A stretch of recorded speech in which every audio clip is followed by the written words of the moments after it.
नमस्कार। कार्यक्रम में आपका स्वागत है। हमारे आज के मेहमान हैं स्वामी ईश्वरानंद गिरी, जो योगदा सत्संग सोसाइटी ऑफ इंडिया के एक स्वामी हैं। नमस्कार। कार्यक्रम में आपका स्वागत है स्वामी जी। योगदा सत्संग सोसाइटी के बारे में कुछ बताइए स्वामी जी। योगदा सत्संग सोसाइटी के गुरुदेव और संस्थापक श्री श्री परमहंस योगानंद जी हैं और उन्होंने 1917 में इस सोसाइटी की स्थापना की रांची में।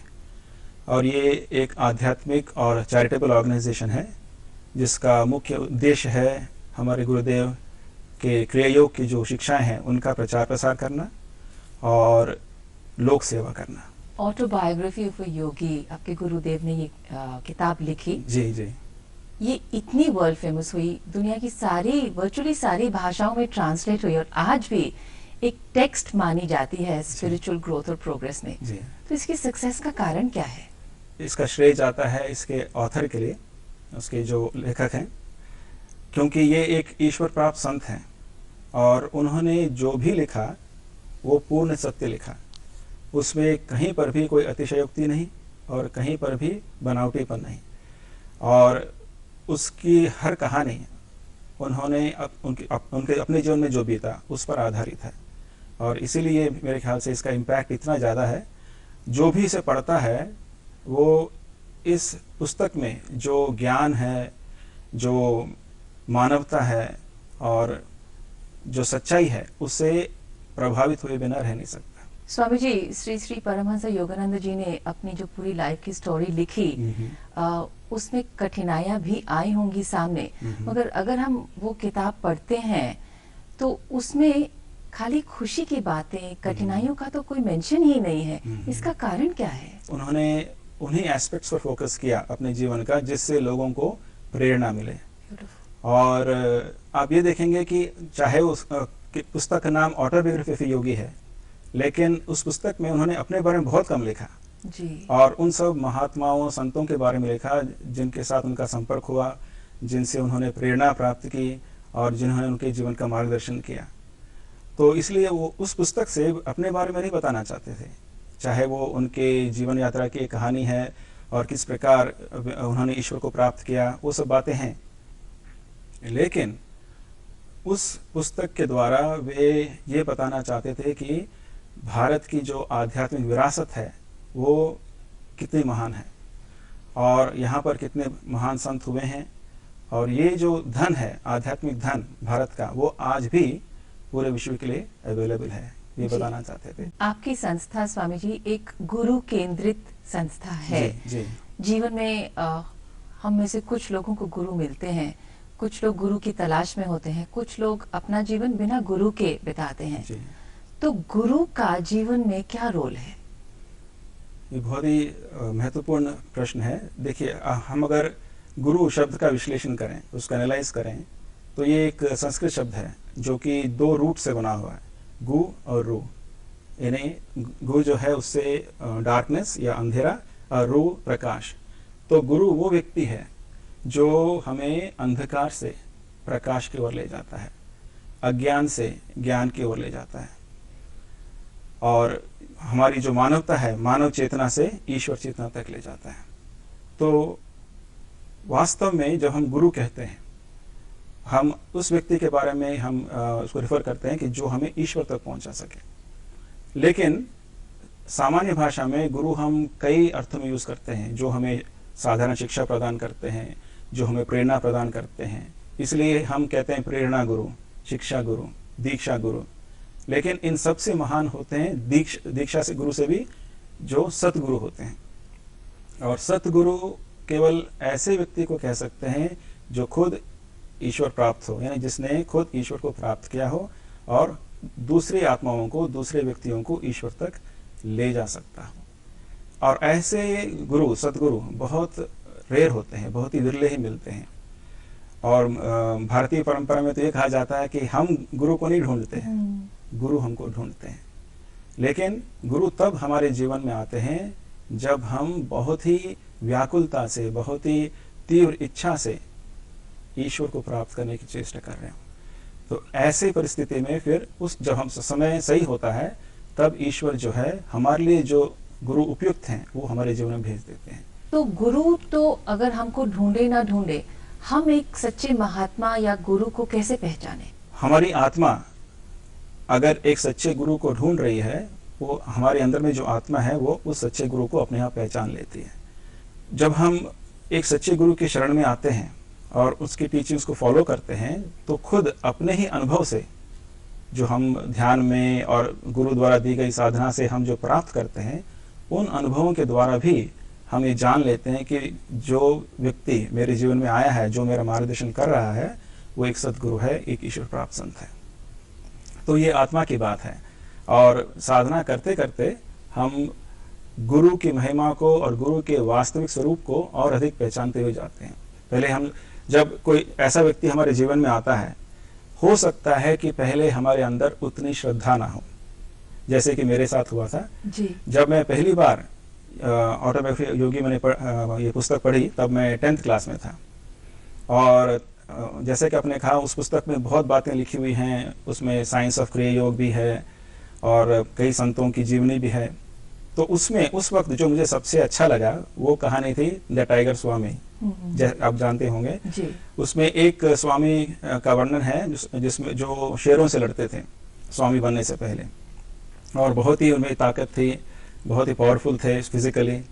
तो उस कहानी से मैं बहुत प्रभावित हुआ और मुझे लगा मुझे भी ऐसा बनना चाहिए, फिजिकली पावरफुल। लेकिन उसके साथ ही जब मैंने बाकी जो संत हैं, भारतीय संतों के बारे में वहाँ वर्णन किया गया, तो उसके बारे में पढ़ा, तो मेरे मन में ये विचार आया कि मैं जानूं कि भारत के जो संत हैं वो कौन हैं और वे इतने महान कैसे हुए।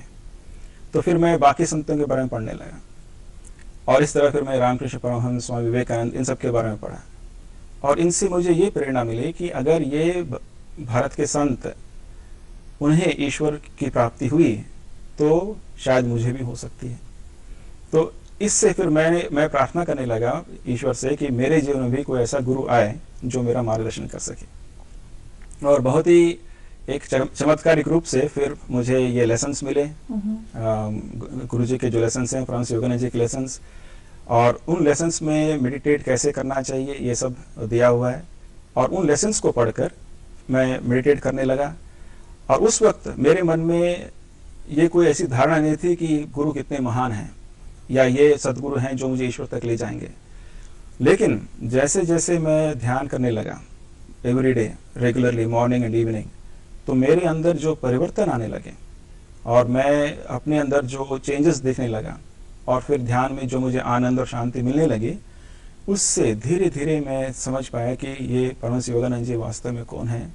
और धीरे धीरे ये विश्वास जगने लगा कि ये जो है साधारण पुरुष नहीं है, ये एक महान आत्मा है और ये एक सद्गुरु हैं जो मुझे ईश्वर तक ले जा सकते हैं। ईश्वर तक जाने का अर्थ क्या होता है? हाँ, ये बहुत अच्छा प्रश्न है।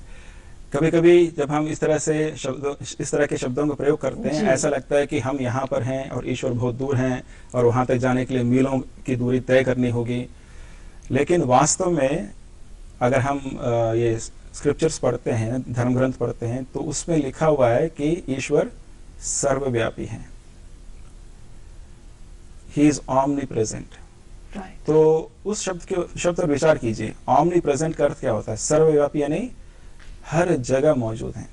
तो एक बार मैं इस शब्द पर विचार कर रहा था, जो कि हमारे गुरुदेव के लेसन्स में बार बार यूज होता था, और इस पर मैं विचार करके, एक बार ध्यान करके उठा, तो अचानक ये कॉन्सेप्ट क्लियर हुआ कि सर्वव्यापी का अर्थ है सर्वव्यापी, यानी इस वक्त भी इस कमरे में मेरे साथ यहाँ पर ये प्रभु हैं, ईश्वर हैं, तभी वे सर्वव्यापी हो सकते हैं।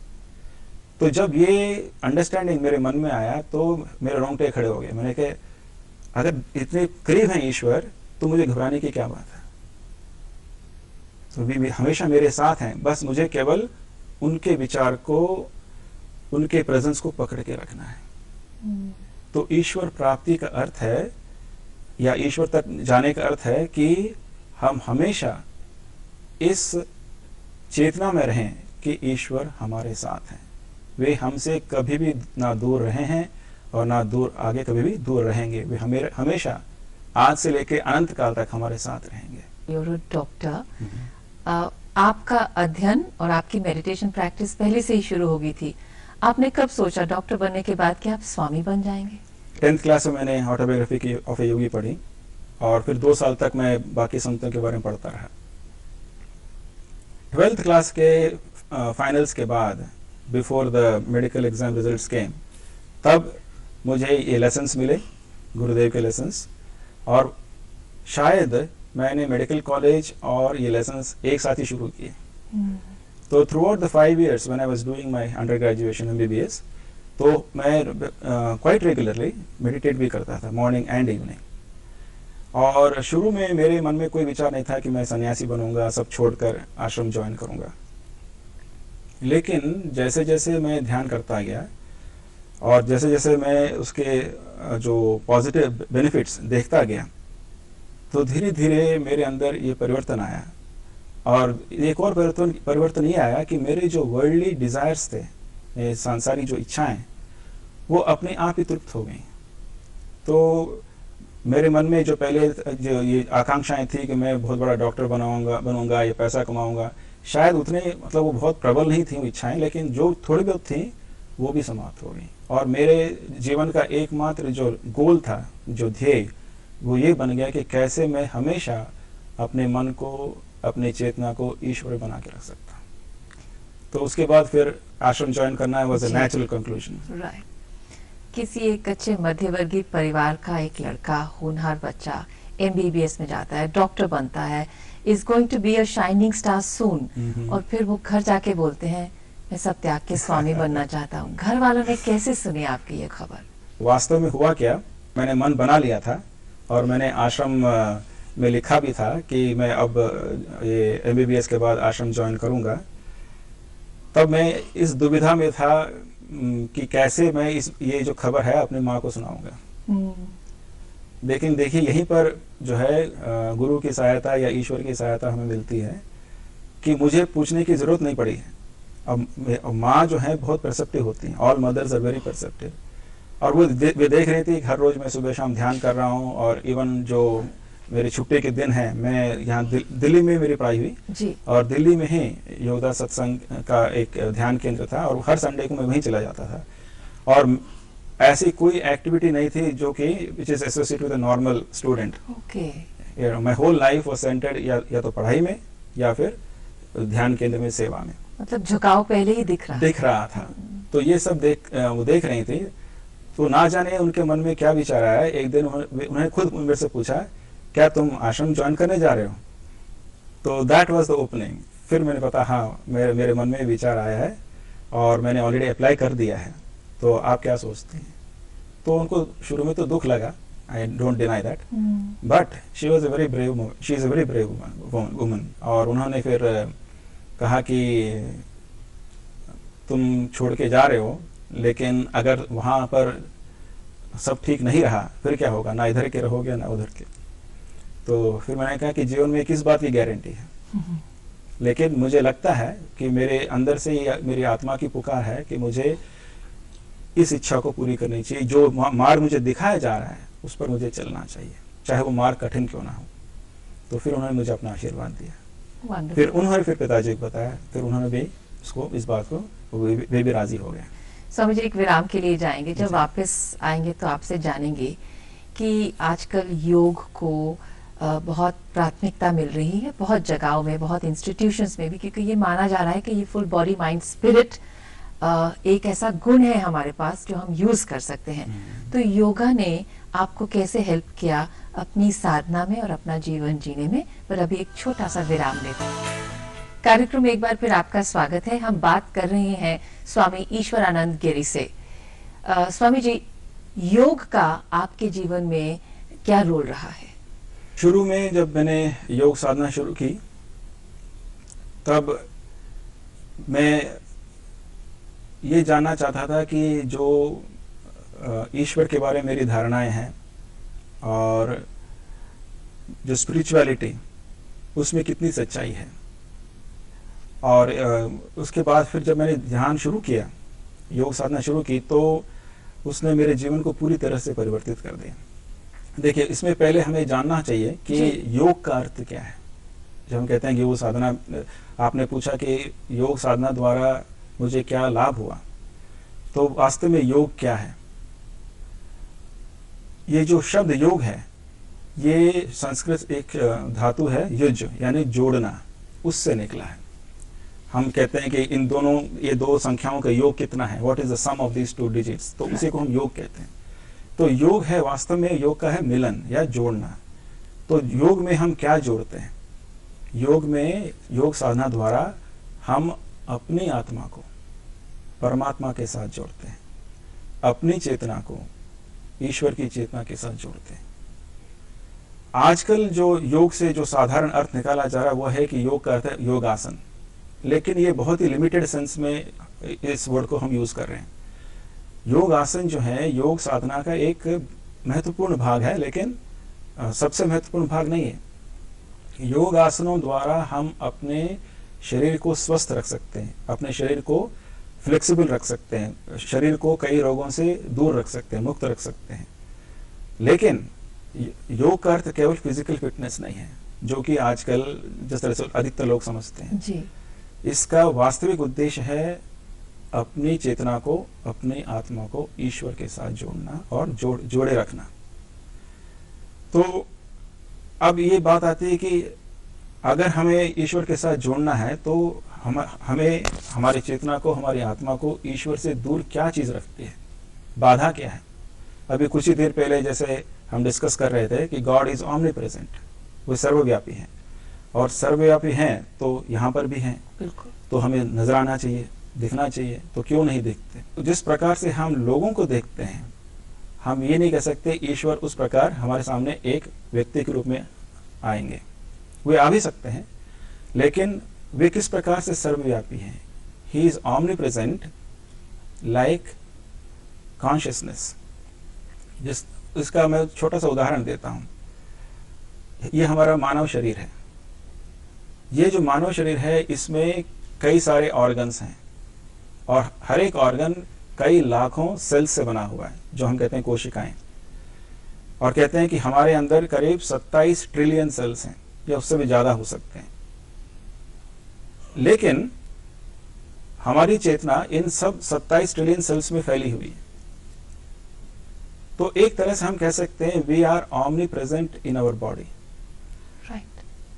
चाहे हमें कोई पैर पे छू ले, या यहाँ पे छू ले, या छाती पे छू ले, कहीं भी छू ले, हमें पता लगता है कि किसी ने हमें स्पर्श किया है। Why? Because our consciousness is omnipresent in this body. Similarly this entire creation, ये जो पूरी सृष्टि जो है वो ईश्वर का शरीर है। इसलिए इस पूरे विश्व में जो कुछ भी हो रहा है उसके बारे में वे जानते हैं, और इस तरह से वे सर्वव्यापी हैं। तो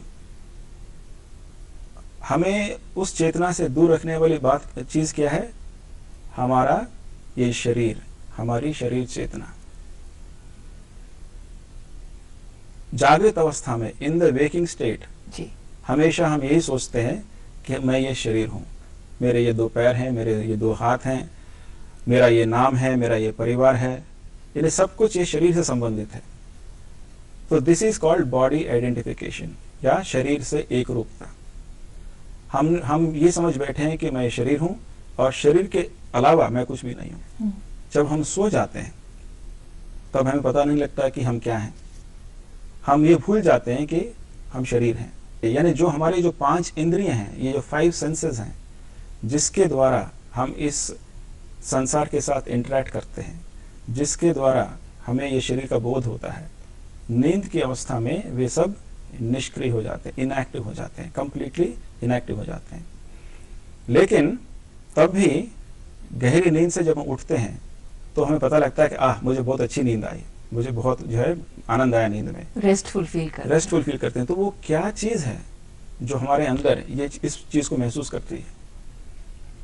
that is our true self. हमारे संत कहते हैं कि वो जो चीज रह जाती है जब शरीर चेतना समाप्त हो जाती है गहरी नींद की अवस्था में, that is the first indication कि आप शरीर नहीं हैं, you are the consciousness within that body. लेकिन क्योंकि हम हमेशा ये सोचते हैं कि मैं ये शरीर हूं, इसकी वजह से we are not aware of that consciousness which is away from the body, which is separate from the body. यानी हम अपनी आत्मा के बारे में अचेत रहते हैं। We are unconscious of the soul within. योग साधना द्वारा एक प्रक्रिया है, it is a scientific process, जिससे हम अपने कॉन्शियसनेस को शरीर से हटाकर अपने अंतर ले जाते हैं, स्पाइन में ले जाते हैं। Okay. और इसके द्वारा वी कम टू नो कि शरीर बोध समाप्त होने के बाद भी हमारा अस्तित्व बना रहता है।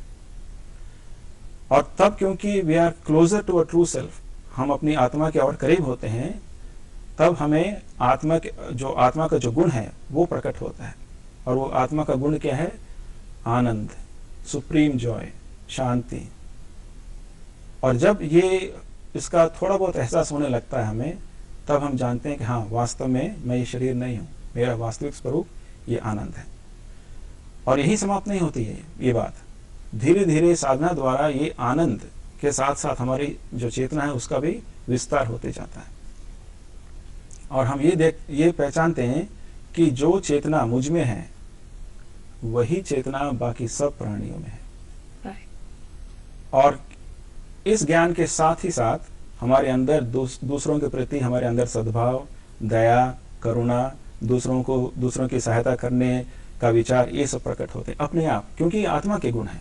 और योग द्वारा हम आत्मा के करीब पहुंच जाते हैं। जब तक हम शरीर चेतना में रहते हैं तब तक हम स्वार्थ की चेतना में रहते हैं। जब हमारी स्वामी जी शारीरिक चेतना जो होती है हमें अपने आप से या अपने प्रभु से मिलने में रोकती है, क्योंकि हम उसी में कहीं जकड़े जाते हैं, तो इस शारीरिक रूप का कुछ तो अर्थ होगा, हमें क्यों मिला? संतों ने ये कहा है कि ये ईश्वर की लीला है। तो मैं कहूँगा कि इसके बारे में आप अधिक जानना चाहें तो हमारे जो परम गुरु हैं स्वामी श्री युक्तेश्वर जी, उन्होंने एक पुस्तक लिखी है द होली साइंस। उसमें उन्होंने इसको बहुत ही क्लियरली एक्सप्लेन किया है कि सृष्टि की उत्पत्ति ईश्वर ने क्यों की, और किस प्रकार ये जो चेतना है या आत्मा है वो पहले जो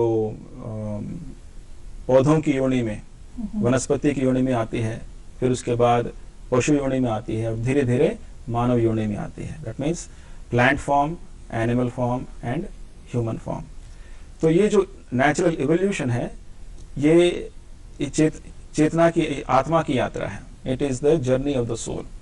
इन समरी हम ये कह सकते हैं कि भगवान ने हमें ये मानव शरीर इसलिए दिया ताकि हम अपना विवेक, जो बुद्धि है, डिस्क्रिमिनेशन है, उसका प्रयोग करें, अच्छे और बुरे के बीच में जो अंतर है उसको जानें, और ध्यान द्वारा इस ज्ञान को प्राप्त करें कि हम ये शरीर नहीं है बल्कि शरीर से ऊपर आत्मा है। Right, and that's why the human being is the highest form of creation on this planet. Yes. Right. So the highest form of creation one understands through evolution. पर एक पत्थर में भी कॉन्शियसनेस है, एक पेड़ में भी कॉन्शियसनेस है, एक पशु में भी कॉन्शियसनेस है, ह्यूमन बीइंग में भी कॉन्शियसनेस है। क्या ये अलग अलग टाइप की कॉन्शियसनेस होती है? Is there a higher consciousness or a lower consciousness? Yes and no. जैसे एक गोल्डन नगेट है, सोने का टुकड़ा है, उसके ऊपर कई सारे परत पड़ गए हैं जी, तो ये जो सोने का टुकड़ा है उसमें कोई परिवर्तन नहीं होगा। तो इस तरह से अगर कहेंगे तो चेतना जो आत्मा जो है वो हमेशा वही रहता है, लेकिन क्योंकि उस पर कई सारे परत पड़ गए हैं, जैसे जैसे परत हटते जाते हैं, लेयर्स हटते जाते हैं, तो अंदर से जो सोने की जो चमक है, जो लाइट है, वो अधिक अधिक मोर एंड मोर शाइन करते जाती है। तो इस तरह से जैसे जैसे जो आत्मा वनस्पति योनि से पशु योनि में या फिर पशु योनि से मानव योनि में आती है, तो भीतर जो आत्मा का जो प्रकाश है वो और अधिक प्रकट होने लगता है। तो इस तरह से हम देख सकते हैं there is a progression of consciousness. Plant जो लाइफ है उसमें लाइफ है, but there is no consciousness, it is not conscious. Animal योनि में, पशु योनि में जीवन भी है, and the animal is conscious of the life, but it is not self conscious, आत्म चेतना नहीं है। okay. आदमी में जीवन है, कॉन्शियसनेस है, चेतना है, और आत्म चेतना है, वो अपने बारे में जानता है, और अच्छे बुरे का उसका विवेक भी है। तो इस तरह से देखेंगे धीरे धीरे जो चेतना है उसकी क्वालिटी भी चेंज हो रही है और मात्रा भी बढ़ रही है।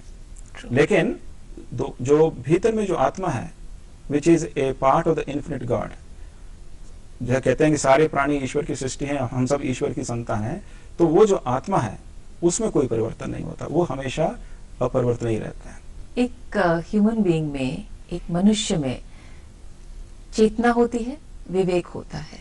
विवेक राइट एंड रॉन्ग भी बताता है, मगर हम सब में जो टेंडेंसी होती है to go towards our baser needs, that is always higher than to go towards our higher values. Why is that so? ये समय पर निर्भर करता है। ऐसा नहीं है कि हमेशा पूरी मानव जाति हमेशा बेसर नीड्स की तरफ गई है। It is not so. Hindu धर्म में ये विचार है, ये विश्वास है कि ये जो ह्यूमन रेस है, इट गोज थ्रू साइकिल्स।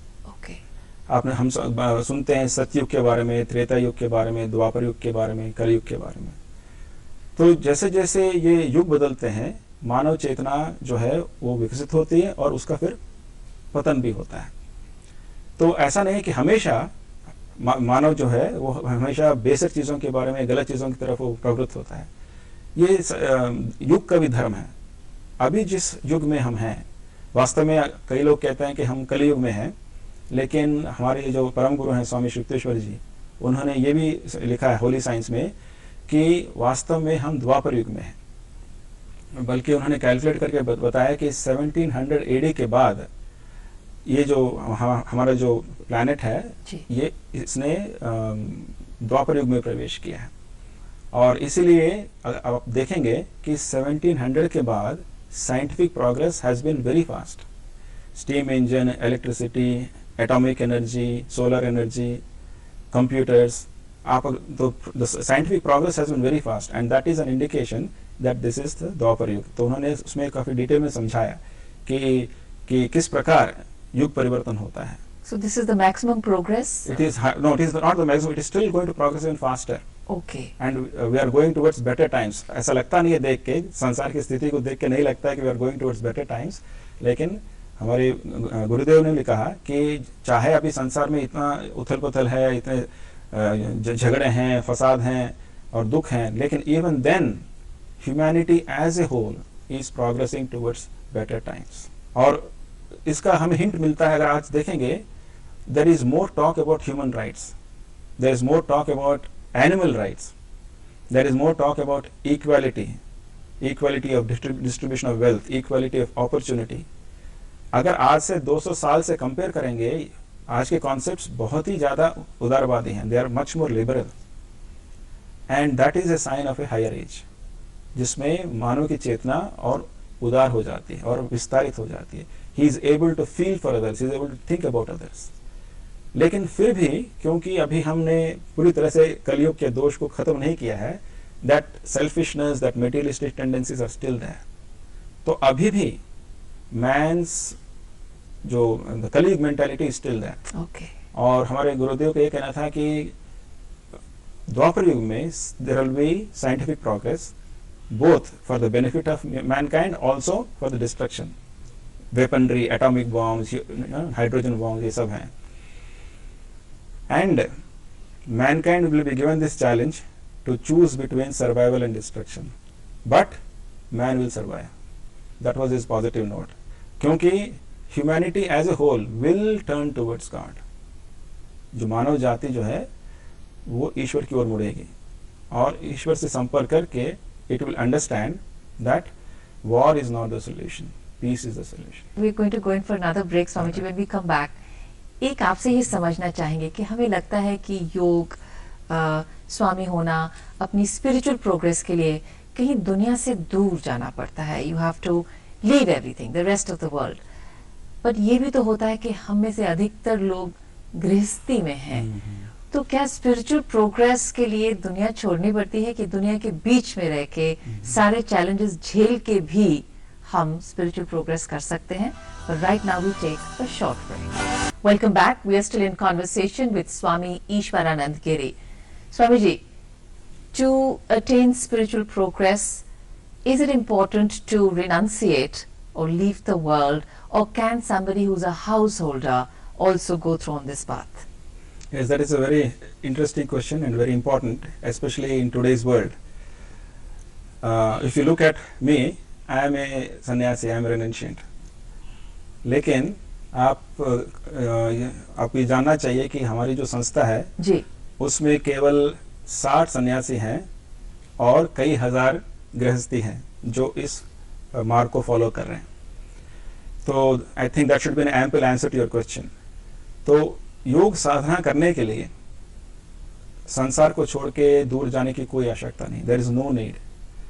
बल्कि अगर आप ऑटोबायोग्राफी ऑफ योगी पढ़ेंगे तो उसमें जो हमारे सबसे पहले गुरु हैं महाअवतार बाबा जी, जो कि एक हिमालयन योगी हैं और आज भी उन्होंने शरीर धारण किया हुआ है, उन्होंने जब क्रिया योग की दीक्षा दी अपने शिष्य को, लाहिड़ी महाशय को, जो कि गृहस्थ थे, बनारस में वे गृहस्थ थे, और जब वे रानीखेत आए तो बाबा जी से मिले, ये कहानी आप जानते हैं। तब उन्हें एक क्रिया योग की दीक्षा मिली और तब लाहिड़ी महाशय के मन में ये विचार आया कि अब मैं संसार छोड़ दूंगा, वापस बनारस नहीं जाऊंगा, यही बाबा जी के पास हिमालय में सारा जीवन बिताऊंगा, साधना करते हुए और ईश्वर का आनंद लेते हुए। तो तब बाबा जी ने उनसे कहा कि नहीं, तुम इस जन्म में मेरे पास गृहस्थ बनने के बाद इसलिए आए क्योंकि ये ईश्वर की योजना है, ये प्लान है। वे ये दिखाना चाहते हैं कि एक व्यक्ति गृहस्थ बनकर भी ईश्वर प्राप्ति की ऊंचाई को प्राप्त कर सकता है, और गृहस्थ बनने के द्वारा कोई ऐसी कोई बाधा नहीं है जिससे ईश्वर की प्राप्ति नहीं हो सकती। ये भगवत गीता में भी भगवान श्री कृष्ण से अर्जुन ने पूछा, हे कृष्ण, आप कहते हो कि तुम अपने मन को कंट्रोल करो, लेकिन ये मन तो पवन जैसा है, हवा जैसा है। इसको इन्हें कंट्रोल करने का अर्थ है कि जैसे अपने मुट्ठी में हवा को बांध दिया हो। जितना वो इम्पॉसिबल है उतना ही इम्पॉसिबल लग रहा है इस माइंड को कंट्रोल करना। तो भगवान श्री कृष्ण ने कहा, हाँ मैं जानता हूं कि ये कठिन है, लेकिन अभ्यास और वैराग्य द्वारा ये संभव है। तो साधना का अर्थ क्या है? साधना का, योग साधना का अर्थ है controlling our thoughts, controlling our mind, controlling our desires. और ये गृहस्थ में रहकर भी किया जा सकता है अगर हम इन दोनों बातों को याद रखें, अभ्यास और वैराग्य। तो कुछ हद तक हमें अपने सांसारिक इच्छाओं को तो कम करना पड़ेगा, और साथ में, विच इज मोर इम्पॉर्टेंट, कोई गुरु द्वारा दी गई साधना का अभ्यास करना होगा पूरे मन के साथ। और ये जो गुरुजी ने जो ऑर्गेनाइजेशन स्टार्ट किया, योगदा सत्संग सोसाइटी, इसमें जो सबसे इम्पोर्टेंट या यूनिक फीचर ये है कि गुरुजी ने जो भी सिखाना था, उनकी सब टीचिंग्स लेसन्स के रूप में अवेलेबल है, and these are printed lessons. तो उन्हें पता था कि उनके जाने के बाद कई लोग होंगे जो उनकी टीचिंग्स को फॉलो करना चाहेंगे, और and he wanted to make his teachings available to everyone. Okay, तो he put it down in writing. तो उन्होंने जो भी टॉक्स दिए, जो भी लेक्चर्स दिए, तो उनके ही जीवन काल में, during his life time, all those talks were compiled, and he prepared a set of about 182 lessons. And one of the main duties of our organization is to print and distribute these lessons by post. इस तरह से उन्होंने that main obstacle हटा दिया। ये भाई, अगर कोई गृहस्थ ईश्वर को प्राप्त करना चाहता है, अपने घर बैठकर साधना करना चाहता है, तो उसको गुरु कहाँ से मिलेंगे? हर एक व्यक्ति तो सारे भारत में भ्रमण करके गुरु ढूंढ नहीं सकते। तो उन्होंने कहा गुरु ढूंढने की जरूरत नहीं है, आप इन लेसन्स को मंगाइए बाय पोस्ट और घर बैठे इन लेसन्स को पढ़िए। And these lessons, these 182 lessons, they contain the essence of all the Vedas, of all the Upanishads. और उसमें जीवन का ऐसा कोई पहलू नहीं है, there is no facet of life which he has omitted, which he has neglected. चाहे वो फैमिली रिलेशनशिप्स हों, चाहे वो ओवरकमिंग बैड हैबिट्स हों, चाहे वो बिजनेस सक्सेस हो, चाहे वो बैलेंस डाइट हो, यानी all the instructions that are needed for the balance development of body, mind and soul, वो सब इन 182 लेसन्स में दिए गए हैं। सो घर बैठे बैठे कोई भी व्यक्ति ये पूरा ज्ञान प्राप्त कर सकता है। स्वामी जी, आपने डिसिप्लिन और डिटैचमेंट की बात की, दो मूल चीजें जो हमें अपने आप के साथ जोड़ती हैं, हमारी कॉन्शियसनेस हमारे प्रभु या सर्वव्यापी प्रभु के साथ जोड़ते हैं। डिटैचमेंट कभी कभी ये महसूस भी करवाता है हमें कि लोगों से हम दूर हो रहे हैं, या जो रिश्ते हैं, क्या डिटैचमेंट रिश्तों में बाधा बन सकती है? Can detachment exist with love? मैं तो बल्कि I'll go one step further and I say that without detachment there cannot be pure love.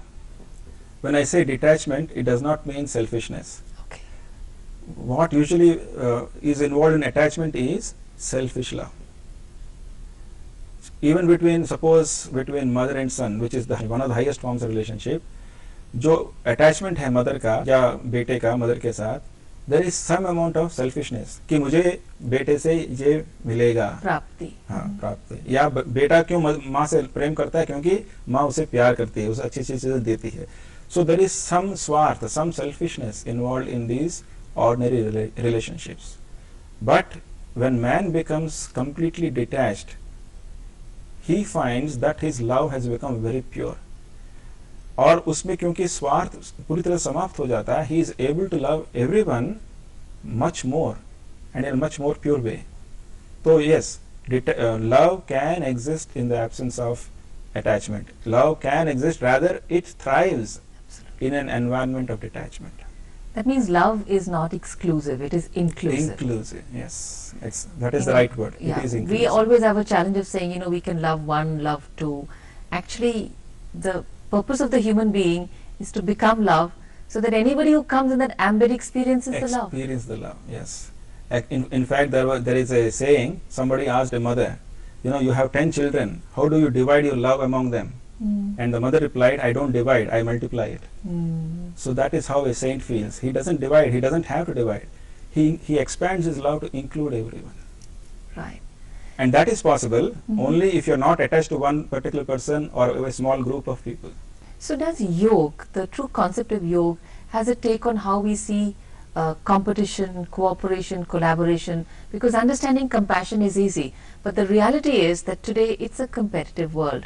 Today economics plays a huge role. I mean, there are families for whom forget spiritual growth. Yes. Economic growth is so critical because it's a question of food on the table. Yes. So how does yoga see these things? Gandhiji once said, there is enough for everyone's need, but not enough for everyone's greed. And I think that is the solution for today's poverty, unequal distribution of wealth. God has given enough resources to feed all his children. That is the basic faith the saints have. However, because of the selfish aggrandizement, selfish storing of wealth by a few countries or a few individuals or a few communities, that wealth doesn't reach out to everyone. So now just imagine if everyone in this world were to practice yoga sadhana, and he is practicing some sadhana by which he is moving away from his selfishness and he is moving towards higher self, where he feels his consciousness is expanding. He feels this overwhelming love, not only for his immediate family members, but for the entire humanity.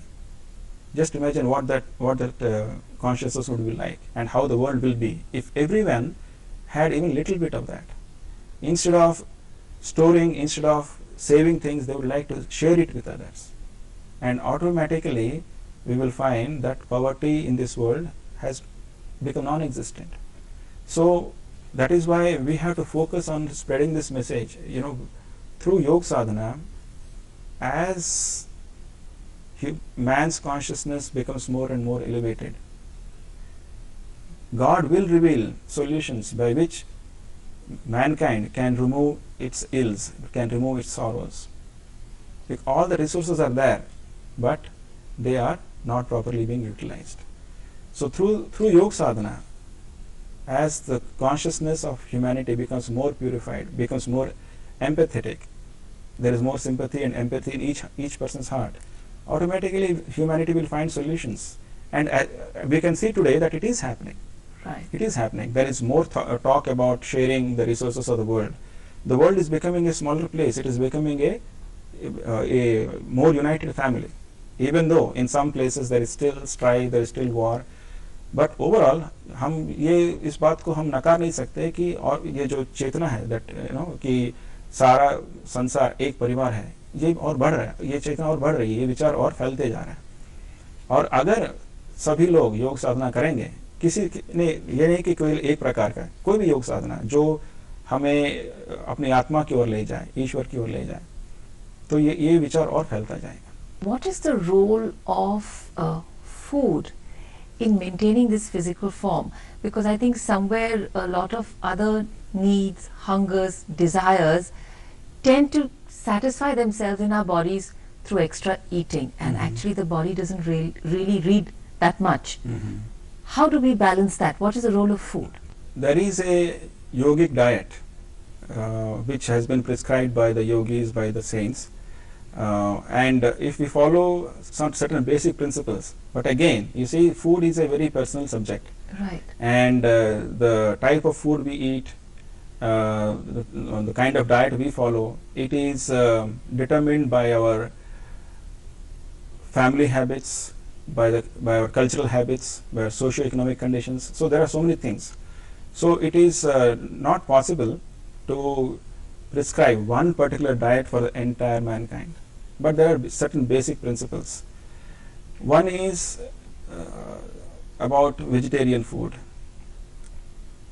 Nowadays, even in the West, where previously this thought was not very prevalent, it is now being more and more accepted that vegetarian food is more healthy, even for physical reasons, even for the physical body. But in addition to that, vegetarian food has been found to be very conducive for sadhana, for doing yoga sadhana, because animal protein has certain toxins, and that kind of brings down your consciousness, and it makes it difficult for you to raise your consciousness above the body. Okay. So that is the spiritual part of it. But even leaving that aside, even if you go by just the medical reasons, it has been found that vegetarian food is better. So if humanity by and large adopts vegetarian food, we will find that it will be better off, it will be more healthy. And then second is about overeating. Now those who do not have enough money, of course there is no question of overeating, but those who have the resources, we find that they don't have any control, and more and more we are finding obesity in the children. All that is because of unbalanced diet. Our guru prescribed that in the diet there should be enough raw vegetables in the form of salad. We should be taking less spices, and whenever we cook vegetables, they should be steamed, not overcooked. So there are certain principles like that. If one follows these simple principles, we will find that our health is much better. Right. And in addition to food, we should give this body machinery rest from time to time. So he prescribed fasting, and that has been there in our Indian culture in all religions. I mean, perhaps it was initially prescribed for religious reasons, because for doing sadhana also fasting is very useful. Right. But even for for physical health, to maintain this body, occasionally missing the meal or fasting for 1 day or even 3 days in one stretch, once a month, he prescribed that. He said if one can do that, if one can fast on fruit juice or water 1 day a week or 3 days in a month, he will find that his entire body is again rejuvenated. He will feel much lighter, he will feel more energetic, and he will prevent many diseases. So somewhere toxins leave the That's body. right. So his mantra, you can say, was right eating, that means the right kind of food, less eating, that Okay. means don't overeat, and fasting. Swamiji, what is the role of desire in a human being's life? Desire is everything. If you, But they say become desireless. yes. So, but the desire for a guru, the desire for spiritual growth is also desire. Yes. To become desireless is also desire. Mhm. How do we handle desire? If you read any of the great masters like Buddha or Mahavira of the Jain religion, or even our gurus, Paramahansa Yogananda and his gurus, and Bhagavad Gita, again and again the same thought, वही विचार बार बार आता है कि इच्छा ही सबसे बड़ा शत्रु है हमारे लिए, और इच्छा के कारण ही हम इस मानव जीवन में अटके पड़े हैं, और अतृप्त इच्छाओं के कारण ही हम बार बार जन्म लेते हैं, है कि नहीं? तो बल्कि ये गौतम बुद्ध ने लिखा है कि उनके जो मेन टेनेट्स हैं वो है कि this world is full of suffering, ये जो संसार है ये दुखमय है, दुख का कारण इच्छा है। तो उनका फर्स्ट तो यही आता है और इसमें भी भगवत गीता में लिखा है कि जो दो सबसे बड़े शत्रु हैं आदमी के, वो हैं काम और क्रोध। काम यानी इच्छा, तो इच्छाएं और क्रोध। और क्रोध क्यों आता है आदमी को? जब उसकी कोई इच्छा पूरी नहीं होती तो क्रोध आता है। तो ये सो अल्टीमेटली इच्छा और डिजायर वही सबसे बड़ा शत्रु है हमारा। तो गुरु के दर्शन भी तो इच्छा होती है। हाँ, आप ये कह सकते हैं कि इच्छा रहित रहना भी तो एक इच्छा है ना। तो इसके लिए हम इस तरह समझ सकते हैं कि अगर हमारे पैर में कोई कांटा चुभा है तो हम उसको एक और कांटे से निकाल सकते हैं और दोनों कांटों को फेंक सकते हैं। तो इस तरह से इच्छा रहित होने की इच्छा वास्तव में इच्छा नहीं है, क्योंकि हम एक कांटे से दूसरे कांटे निकालकर दोनों कांटों को फेंकना चाहते हैं। सो that is why that desire is a right desire. The desire to become desireless is the only right desire. So this desire for spiritual growth, आध्यात्मिक उत्पत्ति या ग्रोथ के लिए डिजायर होती है, इच्छा होती है। वो इच्छा है कि क्या है? अब हमें ये थोड़ा सा और डिटेल में जाना पड़ेगा कि वास्तव में डिजायर हमारे मन में क्यों, उसका उदय क्यों होता है। What is desire? अगर हम आदमी के किसी भी एक्शन को देखेंगे, you analyse the end result of any human action, वो क्या है? उसके दो ही मकसद हो सकते हैं, रिमूवल ऑफ पेन और अटेनिंग प्लेजर। यही है, दुख से मुक्ति या सुख की प्राप्ति। चाहे वो पढ़ाई करना हो, चाहे वो पैसा कमाना हो, चाहे वो शादी करना हो, चाहे वो परिवार का होना हो, कुछ भी हो, फॉरेन विजिट करना हो, कोई हॉबी माउंट एवरेस्ट क्लाइंब करना हो, कोई भी इच्छा हो, उससे हम दो ही चीजें प्राप्त करना चाहते हैं, दुख से मुक्ति या सुख की प्राप्ति। तो ये पेन एंड प्लेजर, ये वास्तव में क्या है? ये हमारे गुरुजी ने एक पुस्तक लिखी है, द साइंस ऑफ रिलीजन। उसमें उन्होंने इसके बारे में बहुत ही क्लियर लिखा है। वास्तव में जब हमारे अंदर कोई इच्छा जगती है, वो क्यों जगती है? यूजुअली ये जगती है दूसरों को देखकर, अपने परिवेश के कारण। अगर हम इंडिया में हैं तो हमारी इच्छाएं अलग हैं, अगर हम वेस्ट में पैदा होते हैं तो हमारी इच्छाएं अलग हैं। अगर सपोज आपके पड़ोसी ने कोई कार खरीदा है, तो जब तक उसने नहीं खरीदा शायद आपके मन में कोई इच्छा नहीं थी कि मुझे कार खरीदनी है, लेकिन जब उसने खरीद लिया तब आप सोचेंगे अरे मुझे भी खरीदनी चाहिए, इससे भी बढ़िया कार खरीदनी चाहिए। तो ये जो इच्छाएं हमारे मन में जगती हैं, that is because of our environment to a large extent. और ये जो इच्छा, it is an excitation of the consciousness, ये उत्तेजना है। इससे हम अपने आप को परेशान करते हैं। फिर जब वो इच्छा पूरी हो जाती है तो that is another kind of excitation, एक और उत्तेजना है जो हमें अच्छा लगता है। लेकिन ये दोनों ही they are excitations of the consciousness, उसमें शांति नहीं है। तो ये जो इसलिए योग साधना द्वारा क्या करते हैं कि हम ये जो इच्छा है और इच्छा की पूर्ति है, यानी पेन एंड प्लेजर, इन दोनों से हम ऊपर उठ जाते हैं एंड हम आनंद को प्राप्त करते हैं, विच इज कॉल्ड ब्लिस। तो जब हम उसको थोड़ा बहुत भी हमें उसकी प्राप्ति हो जाती है मेडिटेशन में ब्लिस की, तब हमारी बाकी जो सांसारिक इच्छाएं अपने आप धीरे धीरे कम होने लगती हैं। बिकॉज उसकी तुलना में, आत्मा के आनंद की तुलना में, ये संसार से हमें जो कुछ मिल सकता है वो बहुत ही कम महसूस होगा, ऐसा लगेगा कि ये कुछ भी नहीं है। So that is why again योग साधना के द्वारा ही हम इन इच्छाओं से मुक्त हो सकते हैं। और आदमी जो है वो ईश्वर की ओर क्यों मुड़ता है?